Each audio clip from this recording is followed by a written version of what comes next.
Pope Leo's predecessor also worked to bring about world peace. In his autobiography, Hope, the late Pope Francis reiterated many themes of his papacy, including his hatred of war, concern for the environment, and support of migrants.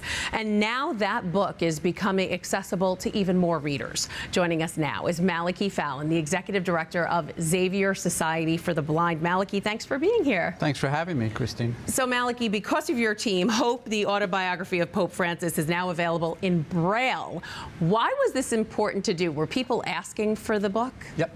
So Pope Francis, as you can imagine, was a popular figure and very charismatic and much beloved by our patrons. So it was important for us to make the book available in Braille because otherwise it wouldn't be available in Braille to our blind patrons. So for that reason, because of his popularity, it was very much requested and continues to be much requested by our patrons. Yes, definitely a beloved Pope. And if you take a look at this book, it's about, I don't know, 320 pages, but the version in Braille, if you want to take it out so our viewers can see it, it's 4 volumes, and they're pretty big. So this was quite an undertaking, wasn't it? That's right. That's right. I often say, it reminds me of the old commercial, this is your brain and this is your brain on drugs. This is your book and this is your book in Braille. So it's a much bigger undertaking and many more volumes. So yes, this is 4 volumes in Braille. We do the transcription, basically the translation from the printed word into Braille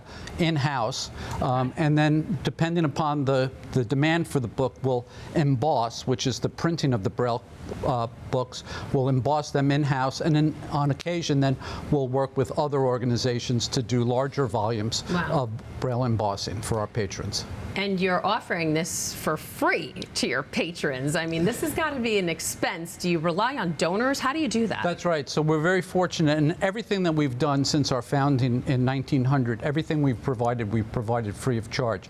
So we are fortunate to have individual donors who are very faithful to us, and there are a number of smaller family foundations that support our mission as well. Wow, that's great. And I know your society has a pretty big library collection. Tell us a few books that you already have in Braille and any ones that you're maybe looking to work on now. Sure. So we've got about 1,400 titles in Braille currently and a similar number of books in audio. So we also produce audio books. So this past year we've been focused, and again, because of the popularity of Pope Francis, he had declared this to be a Jubilee year, and there were a number of books that were published in conjunction with that, both by the Pope and by other authors. So we've got a number of those recent titles that we've provided both in Braille and audio. And Pope Leo's books coming out? So soon to come, yeah. So there are a number of the Catholic publishers, and we have a very good relationship with many of the Catholic publishers. So there are a number of titles that are underway, and we expect to have those available in Braille shortly. Wow, exciting stuff. Malachy Fallon, Executive Director of Xavier Society for the Blind, thanks for being here. Thank you, Christine. Appreciate it.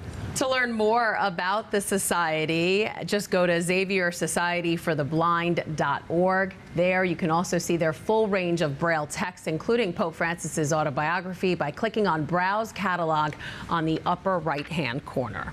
Hi, I'm Christine Persichetti, anchor of Currents News. If you like what you saw, please hit the like button on this video. And if you want to see more content just like it, subscribe and click on the bell for notifications. Thanks for watching, because we are putting your faith in the news.